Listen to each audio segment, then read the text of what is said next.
السلام علیکم ورحمۃ اللہ وبرکاتہ نحمدہ ونصلی علی رسولہ الکریم رب اشرح لی صدری ویسر لی امری واحلل عقدۃ من لسانی یفقہوا قولی۔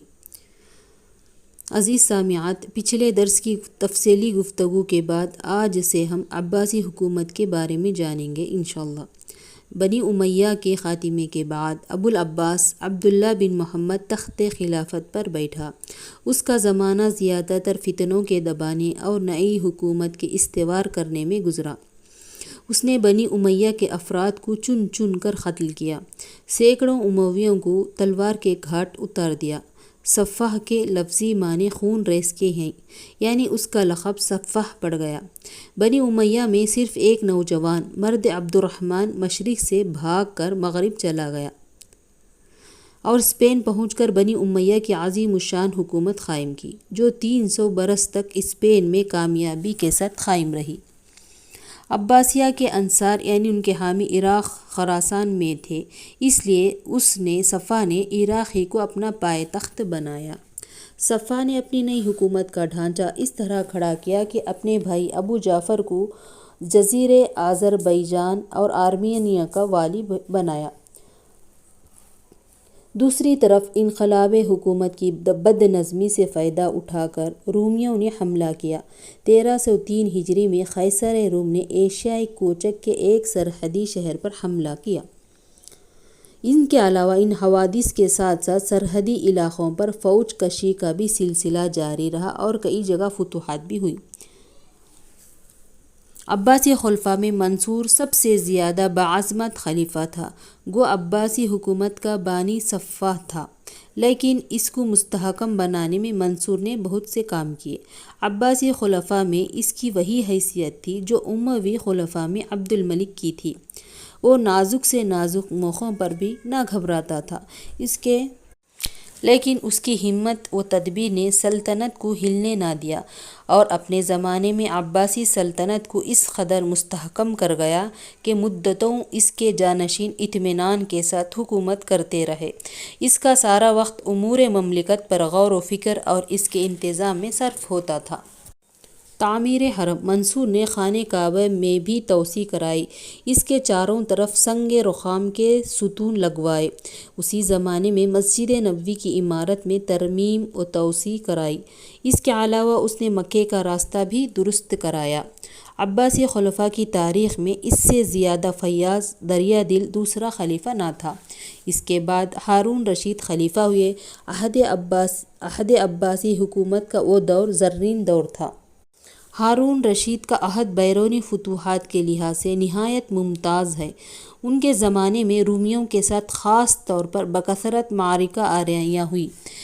اسی سن میں عبد الملک بن صالح ایشیائی کوچک میں انقرہ تک بڑھتا چلا گیا۔ ہارون کا زمانہ خلافت عباسیہ کا عہد زرین تھا، لیکن عباسی عہد کی ترقیوں کا صحرا ہارون سے زیادہ اس کے نامور برمکی وزراء کے سر ہے۔ لیکن یہ تاریخ کا نہایت المناک واقعہ ہے کہ ہارونی عہد ہی میں اس پر ایسا زوال آیا کہ خاندان کا نام و نشان تک مٹ گیا۔ اس خاندان کا عروج و زوال دونوں ہارونی عہد کے اہم واقعات میں سے ہیں۔ ہارون کے انتقال کے بعد اس کا ولی عہد محمد امین اور اس کا بھائی مامون تخت نشین ہوا۔ یہ تاریخ اسلام کی نامور خاتون زبیدہ کے بطن سے تھے۔ زبیدہ ہاشمیہ تھیں، اس لیے امین کی رگوں میں بھی ہاشمی خون تھا۔ یہ خصوصیت اس کے علاوہ کئی عباسی خلفاء کو حاصل نہ تھی۔ عباسی عہد ہی میں کریٹ کی فتح ہوا، پورا جزیرہ مسلمانوں کے قبضے میں آ گیا۔ صقلیہ کی فتح، صقلیہ پر حملہ اموی دور میں ہو چکا تھا، لیکن مکمل فتح عباسی دور میں ہوا۔ اس دور میں ہی ایک عظیم فتنہ کا آغاز ہوا، جس نے صبر و عزیمت کی ایک نئی تاریخ رقم کی، یعنی حکومت کے اعلیٰ عہدوں پر فائز معتزلہ نے ایک عقیدے کا پرچار کیا کہ قرآن مجید مخلوق ہے۔ اس عقیدے کے رو سے قرآن مجید کو کلام الہی نہیں قرار دیا جاتا، بلکہ اس کا درجہ انسانوں، جنوں اور پیڑ پودوں کی طرح ایک عام مخلوق کا درجہ دیتے تھے۔ اسی کو فتنہ خلق قرآن کے نام سے جانا جاتا ہے۔ یہ فتنہ مشہور عباسی خلیفہ مامون کے دور سے شروع ہوا۔ مامون رشید، معتصم باللہ اور واثق باللہ لگاتار تینوں خلفاء نے ائمہ کرام اور محدثین اعظام کو بے انتہا تکالیف سے دوچار کیا، قید و بند کی سزائیں دیں، کوڑے لگائے، بعض کو جان سے بھی ہاتھ دھونا پڑا، مناظرے بھی ہوئے۔ معلموں کو حکم دیا کہ بچوں کو بھی اس عقیدے کی تلقین کریں۔